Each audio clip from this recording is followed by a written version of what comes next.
خان صاحب نے جو ہے وہ ایک سنگل مین نے ڈیسیجن لیا اور انہوں نے کہا کہ جناب اب جو ہے وہ گھبرانے کا وقت ہو گیا پاکستان تحریک انصاف کے لوگوں کے لیے، اور انہوں نے پوری ٹیم اڑا دی۔ آج جو ہے وہ نئے عہدوں کا اعلان کر دیا گیا۔ پاکستان تحریک انصاف جو ہے وہ نئے عہدوں کے ساتھ اب حاضر ہو گئی۔ عمران خان صاحب نے میرے خیال میں سوچا ہوگا کہ میرے سے نیا پاکستان تو بن نہیں رہا، چلو بیٹھے بٹھائے ایک نیا تحریک انصاف ہی بنا دیتے ہیں۔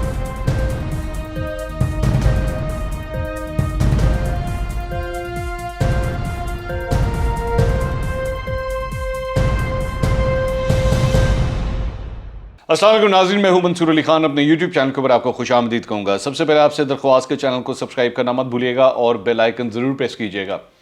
ناظرین، آپ سے کل ہم نے ایک خبر شیئر کی تھی اور اس پہ پورا میں نے ویلاگ کیا تھا کہ خان صاحب کو غصہ آ گیا۔ خان صاحب بڑے سخت غصے میں ہیں اور غصے کے اندر جو ہے انہوں نے پوری پاکستان تحریک انصاف کی ٹیم جو ہے اس کو اڑا دیا۔ ویسے تو پوری دنیا کے اندر آبویسلی جب کوئی ہار ہوتی ہے، کسی سیاسی جماعت میں ہو، کرکٹ ٹیم میں ہو، کسی بھی ٹیم میں ہو، اگر کوئی اس قسم کا ڈبیکل ہوتا ہے کہ جس کے اندر آپ کو عبرتناک شکست ہو، تو اکثر کپتان کو تبدیل کیا جاتا ہے، ہیڈ آف دا ٹیم کو تبدیل کیا جاتا ہے۔ یہاں پہ گنگا الٹی چل رہی ہے، یہاں پہ ٹیم کو ہی اڑا دیا گیا اور خان صاحب نے جو ہے وہ ایک سنگل مین نے ڈیسیجن لیا اور انہوں نے کہا کہ جناب اب نہیں چلے گا، ایسا نہیں ہوگا، اور اب جو ہے وہ گھبرانے کا وقت ہو گیا پاکستان تحریک انصاف کے لوگوں کے لیے، اور انہوں نے پوری ٹیم اڑا دی۔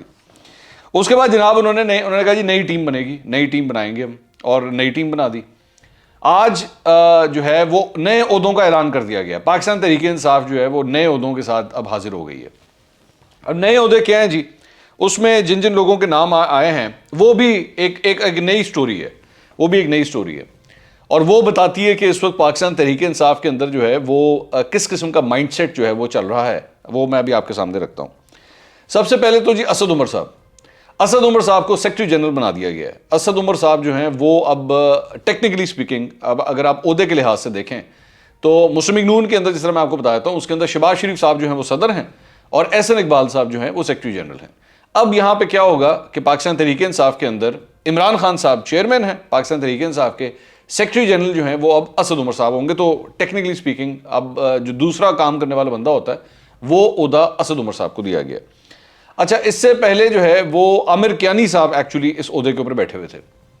عامر کیانی صاحب جو ہیں، حیرانگی کی بات یہ ہے کہ ان کو بھی جو ہے جب بنایا گیا تھا، ان کو سیکرٹری جنرل بنا دیا گیا تھا، ان کو تب بنایا گیا تھا جب ایکچولی آپ کو یاد ہوگا ادویات کا ایک سکینڈل آیا تھا اور ان کے پاس یہ پورٹ فولیو تھا بیسکلی صحت کا، اور دوائیوں کی جو قیمتیں تھیں وہ اس میں ہوش ربا اضافہ ہو گیا تھا اور اس کا نوٹس وغیرہ بھی لیا گیا تھا، تو تب ان کو عہدے سے ہٹایا گیا تھا اور اس کے بعد ان کو ایڈجسٹ کر دیا گیا تھا، ان کو سیکرٹری جنرل بنا دیا گیا تھا پی ٹی آئی کا۔ وہ بھی فارغ ہو گئے، ٹھیک ہے، اب وہ فارغ ہو گئے، ان کی جگہ اسد عمر صاحب آ چکے ہیں۔ اسد عمر صاحب جو ہیں ویسے بتاتے مطلب ایک انسان، بڑے اچھے انسان ہیں، میں ان سے ملا ہوں، از اے ویری نائس پرسن۔ محمد زبیر صاحب کے بھائی ہے تو آپ بات جانتے ہی ہیں۔ اسد عمر صاحب جو ہیں یہ ذہن میں رکھیے گا کہ انہوں نے ایک سال بھی نہیں گزارا تھا بطور وزیر خزانہ، اور یہ پاکستان تحریک انصاف کی اکنامک ٹیم کا چہرہ تھے۔ ان کو بار بار پریزنٹ کیا جاتا تھا کہ یہ ہمارے جو ہے نا پاکستان کے تمام معاشی مسائل جو ہیں وہ اسد عمر صاحب نے حل کرنا ہے، لیکن یہ ایک سال بھی پورا نہیں گزار سکے تھے۔ ان کو پہلے ایک سال کے اندر ہی فارغ کر دیا گیا تھا، اور اس کے بعد جو ہے جب ان کو فارغ کیا گیا تھا تو پھر اس کے بعد عبدالحفیظ شیخ صاحب کو جو ہے بطور وزیر خزانہ لے آئے تھے۔ تو خزانے کے اندر تو ٹھیک طرح نہیں چلے، حساب کتاب تو ان سے نہیں ہوا۔ اب پاکستان تحریک انصاف کا حساب کتاب جو ہے وہ اسد عمر صاحب جو ہے وہ ہینڈل کریں گے۔ اچھا، دوسری بات یہ، اس کے بعد جو باقی نام جو اپوائنٹ کیے گئے ہیں، پرویز خٹک صاحب کو جو ہے وہ خیبر پختونخوا کا پاکستان تحریک انصاف کا صدر بنا دیا گیا۔ اب جب میں نے خبر دیکھی نا اور میں نے پڑھی تو ایک آٹومیٹک کہکا وہ آٹومیٹکلی آ گیا۔ وہ اس لیے میں کیوں آپ کو کہہ رہا ہوں کیونکہ یہ جو الیکشن ہارے ہیں، یہ جو پہلا فیز ہارے ہیں، اس کے اندر ایک نقطہ اس کے اندر یہ بھی تھا کہ جی خاندانوں کو، رشتہ داروں کو، ان لوگوں کو نوازا گیا ٹکٹیں دیتے ہوئے، من پسند لوگوں کو اپنی مرضی سے جو ہے لوگوں کو جو ہے وہ ٹکٹیں دی گئیں اور ان کو نوازا گیا۔ میں پہلے بھی اپنے ویلاگ میں کہہ چکا ہوں، پرویز خٹک صاحب سے زیادہ بڑا میرا خیال میں خاندان کو ایڈجسٹ کرنے والا، خاندان کو نوازنے والا بندہ جو ہے وہ کوئی نہیں ہو سکتا تھا، تو وہ پرویز خٹک صاحب ہو سکتے تھے۔ انہی کو جو ہے خیبر پختونخوا کا جو ہے پاکستان تحریک انصاف کا صدر بنا دیا گیا، of all the people. Pervez Khattak صاحب کا نام ماضی کے اندر جو ہے وہ یہ ذہن میں رکھیے گا ملم جبا سکینڈل کے اندر آ چکا ہے، پشاور بی آر ٹی کے معاملے کے اندر بھی، کیونکہ اس وقت جب یہ اناؤنس ہوا تھا تو اس وقت یہ چیف منسٹر تھے خیبر پختونخوا میں، اور اس میں بھی ان کا نام آ چکا ہے۔ یہ وہی پرویز خٹک صاحب ہیں جنہوں نے ایکچولی اناؤنس کر دیا تھا کہ جی 6 مہینے کے اندر اندر پشاور بی آر ٹی ہم بنا دیں گے اور بن جائے گی پشاور بی آر ٹی. اور آپ جانتے ہیں کہ یہ نہیں بنی تھی اور یہ ڈیلے پہ ڈیلے ہوتے رہے تھے. تو انہی کو جو ہے وہ پرویز خٹک صاحب کو اب. اور دوسری بات یہ کہ یہ وہی پرویز خٹک صاحب ہیں جن کے اپنے بھائی ان کو چھوڑ کے چلے گئے, اور جو لیاقت خٹک ہیں انہوں نے پاکستان تحریک انصاف چھوڑ کے پاکستان پیپلز پارٹی میں جانا مناسب سمجھا, اور اس کے بعد اپنے بیٹے کو پیپلز پارٹی کے ٹکٹ سے جو ہے الیکشن بھی لڑایا. نوشہرہ کے لیے ابھی انہوں نے پرویز خٹک صاحب نے اپنے بیٹے کو احد خٹک کو جو ہے وہاں سے الیکشن لڑایا تھا اور وہ جیت گئے تھے. تو فیملی کو نوازنے کے حوالے سے جس شخص نے سارا کام کیا ہو اسی کو خیبر پختونخوا میں پاکستان تحریک انصاف کا صدر بنا دیا گیا. اس کے بعد علی زیدی صاحب کو جناب سندھ کے اندر جو ہے وہ ذمہ داری سونپی گئی ہے اور وہاں پر ان کو یہ پورٹ فولیو دیا گیا ہے. علی زیدی صاحب کے اوپر کچھ چھوٹی موٹی کنٹروورسیز رہی ہیں لیکن ایز سچ کوئی لیگل پروسیڈنگز ان کے خلاف نہیں ہوئی ہیں علی زیدی صاحب کے خلاف. اور علی زیدی صاحب کو غالباً کیونکہ کراچی سے ان کا تعلق ہے اور ان کو بنانے کی ایک بہت بڑی وجہ شاید یہ بھی تھی کہ فیصل واڈا صاحب کو تو آپ کو پتا ہے آلریڈی ایک نااہلی کا کیس چل رہا ہے اور وہ اس پہ فیصلہ محفوظ ہو چکا ہے الیکشن کمیشن کے اندر جو ان کی دوہری شہریت کا کیس ہے. اس کے بعد کراچی سے آپ کے پاس رہ جاتے ہیں عارف الوی صاحب, وہ آلریڈی صدر ہیں. بطور صدر ظاہری بات ہے ان کو پارٹی کا عہدہ تو آپ دے نہیں سکتے. اس کے بعد آپ کے پاس چوائس آ جاتی ہے عمران اسماعیل صاحب جو ہیں وہ اس وقت بطور گورنر سندھ وہ کام کر رہے ہیں. تو شاید ہو سکتا ہے کیونکہ بطور وہ ایک گورنر ہیں شاید اسی وجہ سے ان کو بھی فی الحال نہیں عہدہ دیا گیا. اس کے بعد سندھ سے آپ کے پاس رہ جاتے ہیں ڈاکٹر عامر لیاقت صاحب تو ویسے ہی اس پر گڈ بکس میں نہیں ہیں, ان کے کوئی تعلقات زیادہ اچھے نہیں چل رہے پارٹی لیڈرشپ کے ساتھ, تو ان کو بھی عہدہ نہیں دیا جا سکتا. تو جتنے بھی مطلب چوائسز تھے اس میں سے علی زیدی صاحب ہی جو ہیں وہ آٹومیٹک چوائس ایک بنتے تھے, تو ان کو جو ہے وہ یہ عہدہ دیا گیا. اچھا اس کے بعد بلوچستان کی طرف آ جائیں. بلوچستان میں جناب قاسم سوری صاحب جو ڈپٹی اسپیکر ہیں اس وقت نیشنل اسمبلی کے اندر, ان کو بلوچستان کا صدر بنایا گیا ہے.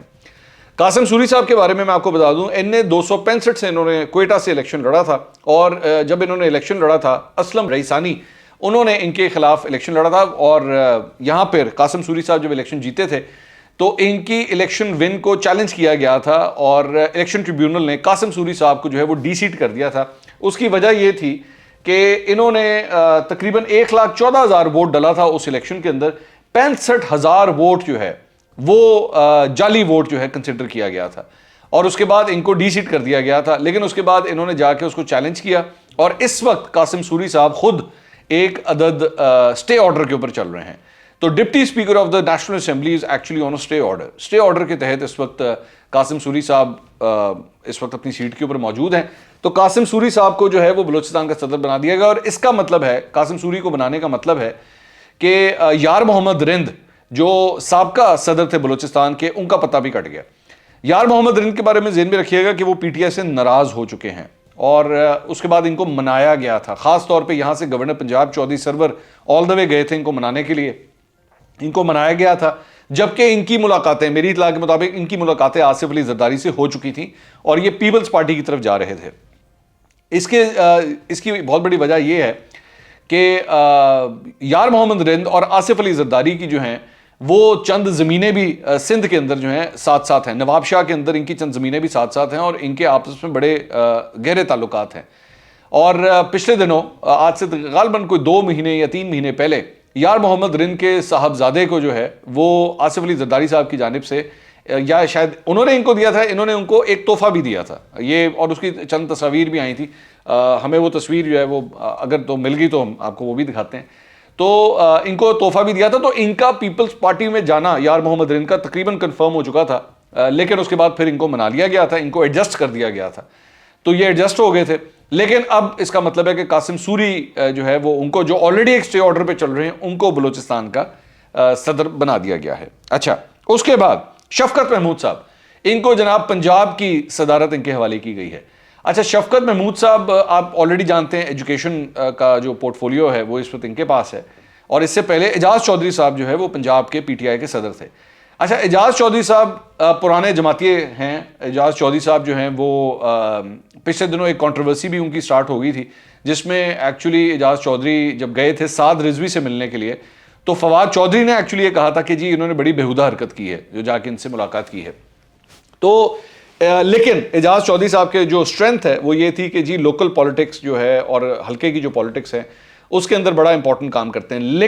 لیکن ایک اور کنٹروورسی جو اعجاز چودھری کے حوالے سے سامنے آئی تھی وہ یہ تھی کہ یہ جو ادھر لاہور کے اندر جو NA 133 کا جو ہوا تھا الیکشن, اور اس کے اندر جمشید چیمہ اور ان کی وائف کے جو نامینیشن پیپرز ریجیکٹ ہو گئے تھے, اس میں چند حلقے یہ کہتے ہیں کہ اعجاز چودھری بھی اس کے رسپانسبل ہیں, کیونکہ ان کے جو تجویز کنندہ تھے ان دونوں افراد کے, وہ لانے والے اعجاز چودھری ہیں. اور اعجاز چودھری ایکچولی NA 133 سے اپنے بیٹے کو ٹکٹ دلوانا چاہتے تھے, لیکن وہ بیٹے کو ٹکٹ نہیں ملا اور جمشید چیمہ ٹکٹ لے اڑے تھے. اور جب جمشید چیمہ ٹکٹ لے اڑے تو اس کے بعد یہ پیپرز کا سارا مسئلہ ہوا تھا, اور اس کے بعد پاکستان تحریک انصاف کا نمائندہ ہی جو ہے, جو کینڈیڈیٹ تھا وہی وہاں سے اڑ گیا تھا, اور NA 133 میں PTI کے کینڈیڈیٹ کے بغیر سارا الیکشن ہوا اور وہ نون لیگ جیت گئی تھی.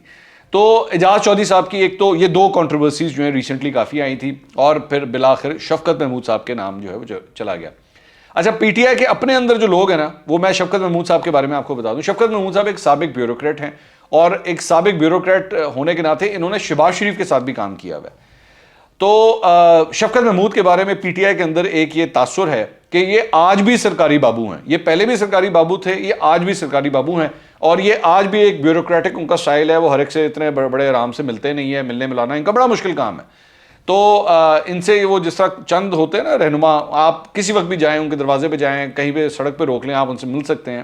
شفقت محمود صاحب کا اس طرح نہیں ہے, وہ ذرا تھوڑا سا ڈسٹنس وغیرہ رکھتے ہیں, تو اس طرح ملاقات کرتے ہیں. تو PTI کے پنجاب کے اندر چند حلقے جو ہیں وہ یہ بھی کہہ رہے ہیں کہ جناب اب ایسے بندے کو آپ نے صدر بنا دیا ہے پنجاب کا, جس سے ہمیں ملاقات ہی نہیں ہو سکتی ہماری.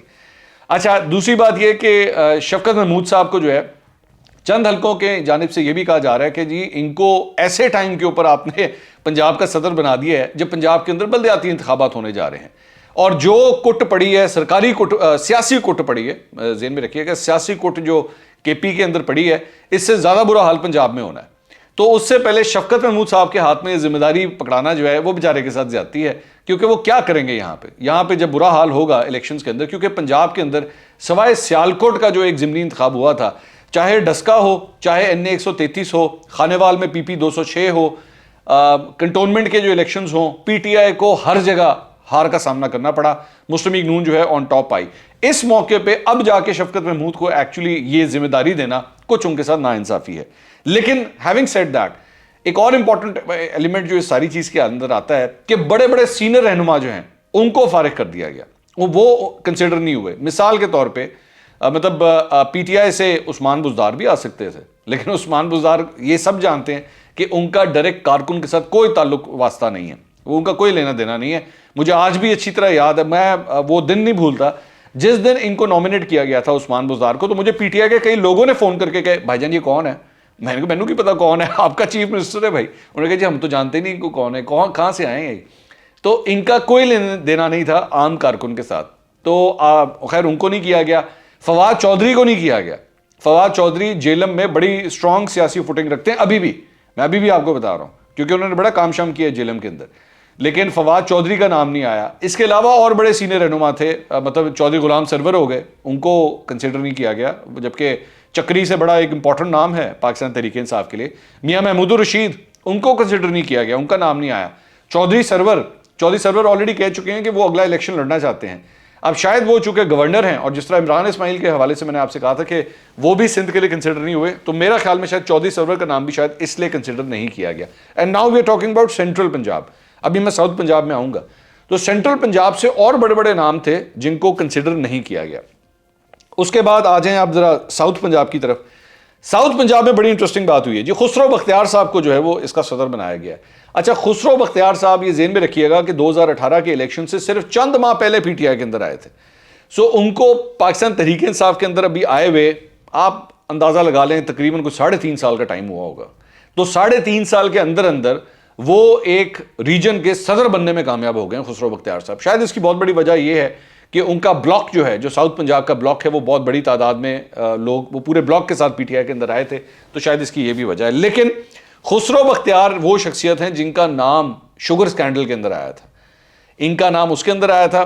اس کے بعد ان کے حوالے سے یہ ذہن میں رکھیے گا کہ اپوزیشن بھی بار بار ان کو تانا دیتی ہے ان کے نام کے لے کے کہ جی حکومت نے ان کے خلاف کوئی ایکشن نہیں لیا. جہانگیر ترین کے خلاف تو